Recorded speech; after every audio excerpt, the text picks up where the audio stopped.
attention. This is your 2-minute warning. If you're a reporter in the room and we have a question, please make sure you go to the microphones on either side of the room. If you are online, please raise your hand. You will be unmuted, and then you have to unmute yourself to ask a question. Thank you.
Good morning. Today I'm pleased to be joined by Secretary of Public Safety Eddie Buffalo, Secretary of Transportation Joey Hopkins, Colonel Freddie Johnson with the State Highway Patrol, Major General Todd Hunt of the North Carolina National Guard, and Emergency Management Director Will Ray. Thank all of you for watching as we share the latest updates on Hurricane Erin. Hurricane Erin is currently a Category 2 hurricane that will likely strengthen over the course of the day today. The storm remains dangerous and is already impacting lots of people here in North Carolina. Folks on the coast need to take care. Based on the current forecast, we are anticipating coastal flooding from massive waves, tropical storm force winds, and tidal and storm surge for much of the state shoreline, especially the Outer Banks from this evening through Thursday. Life-threatening rip currents for most of the week. No one should be in the ocean. And extensive beach erosion along much of the coast. Local states of emergency have been declared in Currituck County, Dare County, and Hyde County. Mandatory evacuations are in place for Ocracoke and Hatteras Islands. If you are under an evacuation order, take action now before it's too late.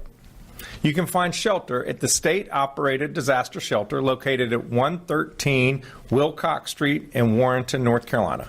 Pets are allowed at the shelter. I want to thank Warren County Emergency Management for hosting the shelter guests and the General Assembly for helping to fund it. Yesterday, I declared a state of emergency across North Carolina to facilitate our emergency response and to keep you safe. This statewide state of emergency enables us to send critical resources from across the state and around the country to respond.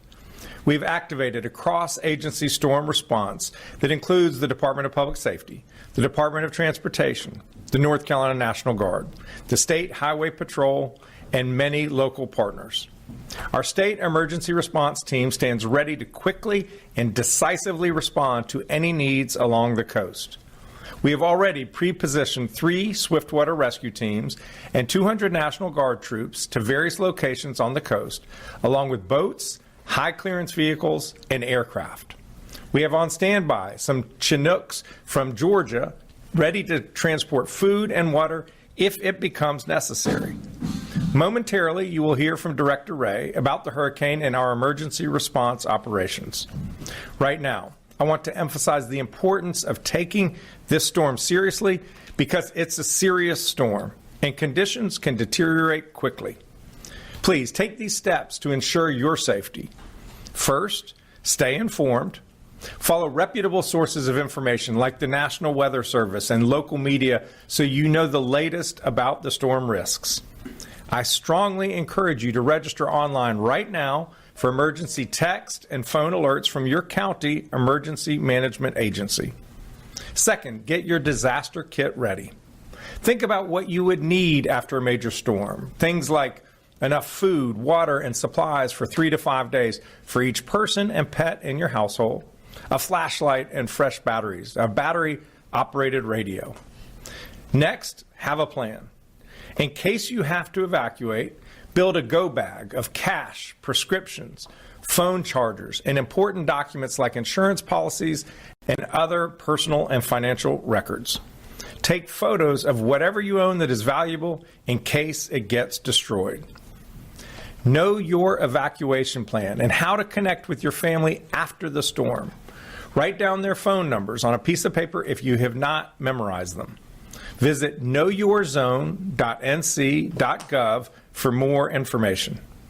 And finally, do not drive through flood waters. Too many people have died driving into flooded roadways. Don't do it. You do not know how deep the water is or how fast it is running. So please, don't drown, turn around. We do not want you to become a casualty of Hurricane Erin. With ocean overwash, we anticipate impacts to our roadways, especially NC Highway 12. For the most up-to-date roadway information, visit drivenc.gov.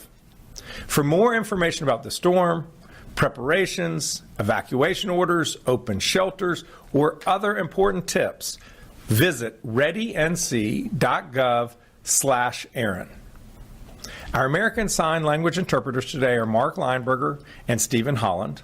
Behind the scenes, our Spanish language interpreters are Jackie Matevier and Yasmin Palizzi. At this time, I'll turn it over to Director Will Ray. Thank you, Governor, and good morning, everyone. Erin remains a dangerous hurricane, but as the Governor mentioned, the storm is forecast to remain offshore. While it may fluctuate in strength over the next day or so, Erin will remain a hurricane while making its closest approach to North Carolina late today and into tomorrow. The system is expected to turn northward today and then northeastward tomorrow, gaining forward speed while moving away from North Carolina. A tropical storm warning is now in effect from Beaufort Inlet north to Duck, and a storm surge warning is now in effect from Cape Lookout to Duck. If you've been asked to evacuate, please do so now, before conditions deteriorate and roads become impassable. Do not drive around barricades and do not drive through flooded waters. You cannot judge the depth or speed of floodwaters from inside your vehicle. I want to remind everyone, regardless of the track of the center of the storm, dangerous conditions can be felt far from the eye, especially with a system as large as Erin. Regardless of her track, moderate to locally significant impacts are expected along our coast and expected to peak today and into tomorrow. Extremely large, dangerous waves forecasted around 20 feet in height, along with storm surge of 2 to 4 feet on top of the surf, will likely impact the dunes along portions of the North Carolina coast, especially east and southeast facing beaches and the Outer Banks. Numerous roadways will likely become impassable, especially on Highway 12, as the Governor mentioned, and in communities on the barrier islands. This will be a longer duration event, with coastal flooding expected over several high tide cycles. We will see rain bands trailing Erin that will also impact the area, already saturated soils across the area, which could lead to extended impacts. Please be sure to have multiple ways to receive weather alerts, especially during the overnight hours. You need to be informed by receiving information from reputable sources of information and have a plan to protect yourself and your family. Hurricane Erin is already creating extremely dangerous and life-threatening rip currents for all of the North Carolina coast that will linger through the week. We've seen a high number of rescues along the coast, and you should avoid swimming anywhere on the North Carolina coast right now. The State Emergency Response Team began preparations late last week as soon as forecasts began to indicate that North Carolina may receive impacts.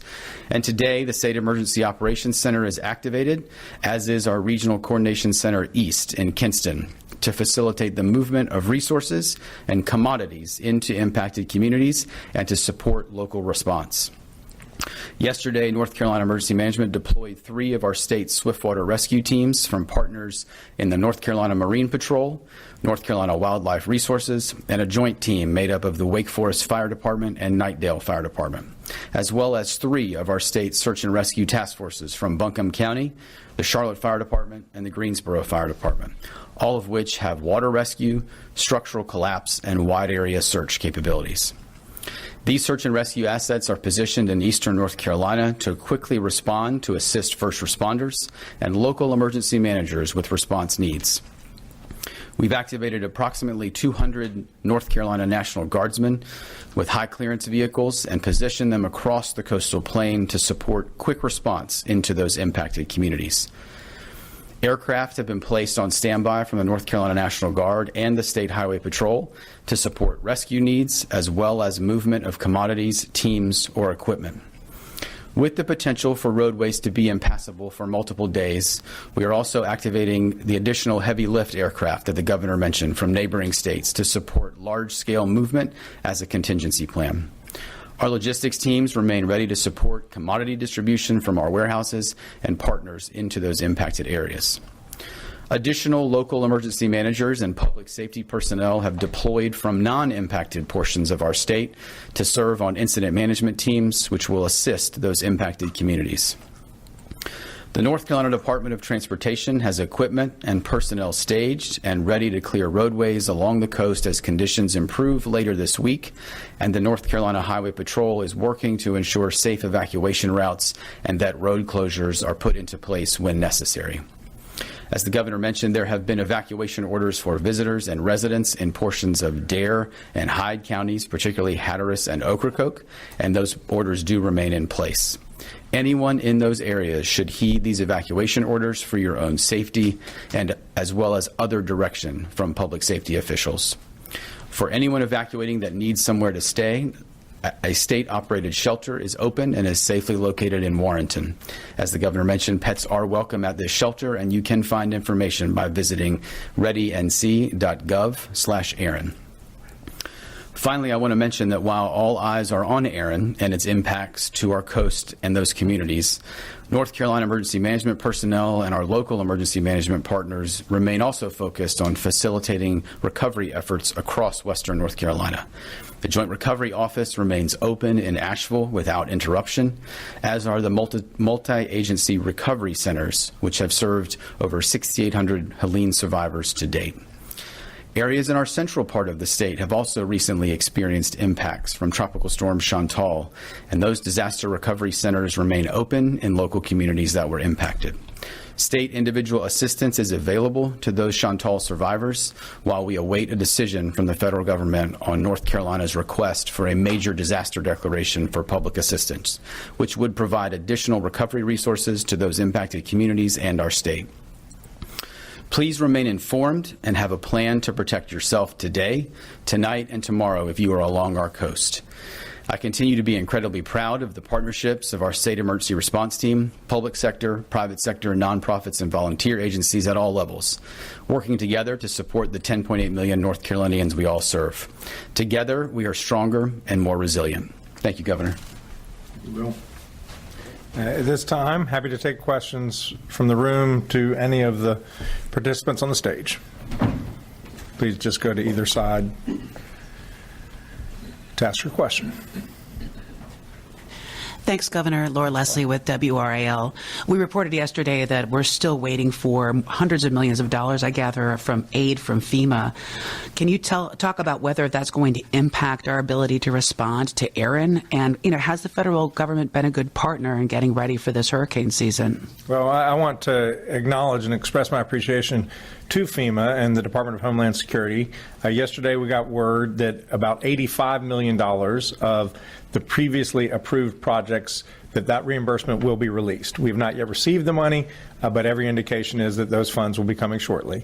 Now, we still have $100 million in other projects that are due for reimbursement, and it creates real financial strain, especially for the local governments, but also the state. And so we'll continue to work with our federal partners to make sure that the reimbursements are processed as quickly as possible. And then we'll have to wait and see what the impacts are for Hurricane Erin to see whether we need federal assistance as it relates to this storm. Is this taking longer than usual? I think it has taken longer than usual. That's true. And just one follow-up question, and that's about reputable information. You mentioned that, and so did Director Wray. We've seen a lot of misinformation and AI on social media out there about this storm in particular. Is there anything the state can do about that, and what do you recommend that people do in order to make sure they're not getting taken in by scams or other misinformation? I think if you want to truly know what's going on with the storm, I would watch weather channels. I would watch local TV news. I would listen to the National Weather Service. I would go to those sources. I would not get my information from social media. It is just too easy for salacious, really dramatic stories to take root and spread like wildfire, even in a hurricane, because that's what people click on. Don't get your news from social media. If you see something on social media that sparks your interest, just go to a traditional website or news source and find out whether it's true. Thank you. Hi, good morning. Dina Harley with CBS 17. I have two questions. One being, with Tropical Storm Chantal, you did not declare a state of emergency right away because that was not a statewide event, but this one isn't either. So can you explain the difference there? And then the second question, another financial one. We obviously still don't have a state budget, which means the rainy day fund also hasn't been replenished. If you can just talk about, like, state-wise, financially, how that works for storms like this while we're still waiting for a budget. Yes. In terms of declaring the statewide emergency, this was going to impact many counties, and when we saw the weather projections, we couldn't anticipate how far west it would go. And by declaring that state emergency, it enabled us to leverage a lot of resources. It also allowed us to make changes on our transportation regulations. The Highway Patrol has to, when there's a heavy truck, if they see a heavy truck, they have to stop it and ticket it if it is excessive in size. Well, by declaring the statewide emergency, we could allow the Highway Patrol to let these heavy trucks go on roads that are safe, not on bridges that can't sustain the weight, to pre-position to respond to whatever impacts the storm are. It also enabled us to reach out to our neighboring states. We don't have the big Chinook helicopters that can move food and water, so it allowed us to trigger that as well. That's why we did it. The Chantal was a much more localized event, but then we came to the conclusion that it would help to declare a state emergency to trigger the relief that was necessary for those impacted people. And then what was your other question was on the money? Yes. These guys have enough money in their account to respond to the storm. Clearly, we need to engage with the General Assembly to make sure that going forward, we have adequate resources to respond to storms like this. Thank you.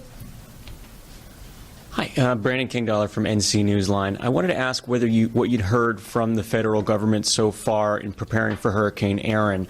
Have you gotten any indication that you'll get maybe more cooperation from them than with other storms? In terms of the federal response, the nature of this storm is such that we haven't needed to call upon those resources to respond to the immediate aftermath of the storm. I'll have the director come forward and talk about his conversations with the Coast Guard and the EPA and others. We don't know what the extent of the damage is going to be. If it ends up being substantial, then at that point, we're going to have to reach out to the federal government to help us with the recovery, and we just have to wait and see. I'm hopeful that they will respond favorably. Thank you. And why don't you talk about your response to the federal government? Thank you, sir.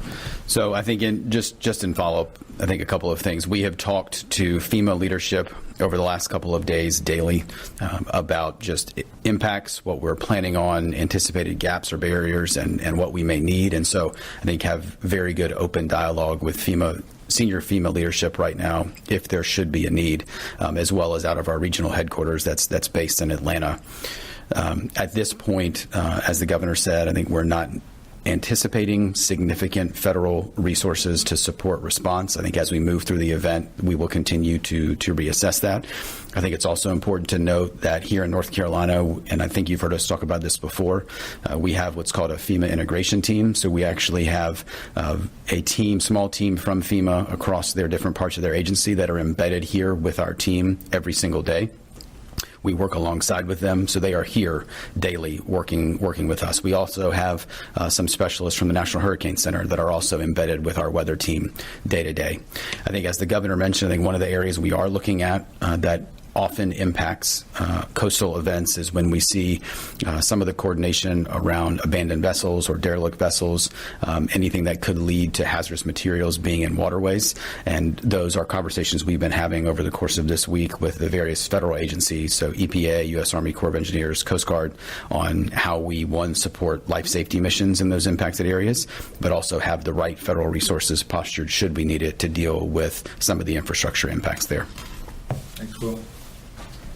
This question is for the Governor, Dwan Hogard, WTVD. First things, after the response of Helene and even now how folks there in the western part of the state are still recovering right now, what lessons have you learned from that major event, and how are you applying it to Hurricane Erin? And then secondly, I know you guys are having those conversations at the federal level. A lot of folks in the western part of the state were probably expecting something a little bit more, maybe from a state and federal level. How confident are you that the state will get what it needs from the federal government if you have to make that phone call? Yeah, we've had healthy working relationships with the federal government over these past 11 months since Hurricane Helene swept through western North Carolina. In terms of the extent of federal support, it has not met the need. If you aggregate all of the different types of federal relief we've gotten, whether it was through FEMA or the U.S. Department of Transportation or the Army Corps of Engineers or whatever Small Business Administration, we're at about 8% of the overall damages, which was $60 billion. So we're grateful for every dollar that we get. But when you look at historically other major storms, the average is in the 40% range. Some storms got upwards of 70% of the overall damage in support from the federal government. So the federal government has not met the moment. We're going to continue to make our case to our congressional delegation and to the administration to urge them to support western North Carolina to the degree that is necessary. In terms of what lessons that are learned from that relationship to the east, we just have to wait and see what the extent of the damage is and whether it has any impacts on our ongoing ability to get the support we need from the federal government. I think these folks, they know how to respond to a storm. They know how to analyze the type of storm that's coming. They know what assets to pre-position. There are 4 different sites in eastern North Carolina where there are National Guard troops. There are the swiftwater rescue teams from other local government agencies and from state agencies that Will referenced. And so I have every confidence that they know what they need to do in order to respond to what's going to happen this week in eastern North Carolina. Are you expecting anything different from the federal government? It remains to be seen. I mean, we've gotten good response from our congressional delegation. They've been helpful at every step of the way. We now are at the next stage, which is we need a lot of help for western North Carolina, and we hope that that funding will come. Thank you. Well, hey, Governor Will Doran from WRAL. You spoke about the concerns with Highway 12. Director Ray spoke about that as well. And I don't know how many hundreds of millions of dollars the state has spent on that one specific road in recent years, but are there broader conversations that we need to be having about the viability of those roads or other coastal roads so that there isn't as much damage every single time we get a hurricane coming through? Yeah, well, we'll just obviously have to wait and see what the extent of the damage is with this storm. Look, people love our Outer Banks. It's a national treasure, and you need to be able to get to them. We have ferries that take us to the islands, but this is an important road for North Carolina. There's so much so many people live there. There's so much tourism dollars that goes on that road. It is an important asset to the state, and then we need to do everything we can to protect and preserve it. And I'll see if Secretary Hopkins wants to add any words on NC-12. Yeah, thank you, Governor. First of all, I would agree. NC-12 is the interstate of the Outer Banks, and it's important that we keep it viable. We keep it where the goods, commodities, the tourists, and the residents can use it. Longer term, we are doing a number of studies, working with some the institutions, the educational institutions in the state, and also the local governments, looking at our assets out there and what we need to do as far as potentially making it more resilient, potentially relocating to a higher area, and what we can do there. And there'll be ongoing studies as we move through, not just with NC-12, but also our ferry assets out at Ocracoke and Hatteras and other points on the Outer Banks. Thanks, George. Hey, Governor, Patrick Thomas with Spectrum News 1. You touched a lot on evacuations, and I'm curious as to how much these evacuation mandates are sort of out of abundance of caution because of what has been learned from previous storms, from Chantal, Helene, up until now. Yeah, well, when there is a major storm, when there is flooding, there is great risk of death. And what we don't want is for people to die. And the local governments were the ones who declared the evacuation orders. They know their community, their geography, their evacuation routes the best. So we are supportive of those orders. We're going to do everything in our power to keep people safe. If you are on one of the two islands, Hatteras or Ocracoke, and can get off still, the ferries, I think, are running for another hour or two, we urge you to do that. And if you have not evacuated, make sure you batten down the hatches.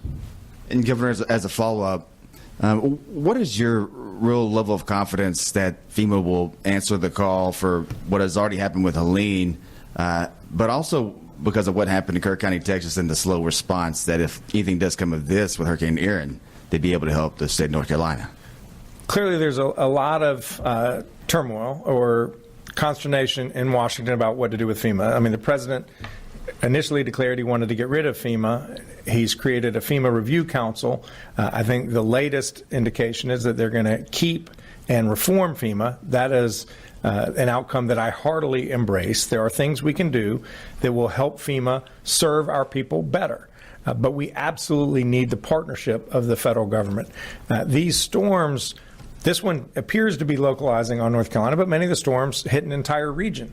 The scale of these storms are massive, $60 billion in western North Carolina from Hurricane Erin. Those kind of resources don't exist in western North Carolina to respond. Heck, our state two-year budget is $66 billion. So essentially we would have to forego the entire two-year budget just to get western North Carolina back to where it was before. The only institution that has the kind of resources and the expertise on a regional level to respond is the federal government. That is why it is essential that we keep and improve FEMA on a going forward basis. We will continue to engage our federal partners to have a constructive, positive relationship to make sure that the people of western North Carolina, the people of eastern North Carolina, the coast, people in central, we have a public assistance request before FEMA as it relates to Chantal right now. So we need their help, their partnership, and we are eager to continue to develop that. Thank you. All right, and we'll go to the phone. If there are any questions online or on phone, please raise your hand.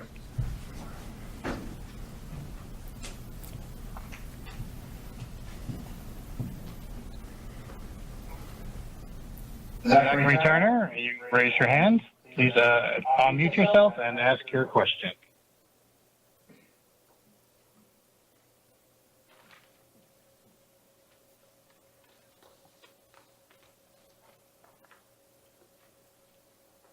I can't hear you. Zachary, we can't hear you. Yeah, we can't hear you.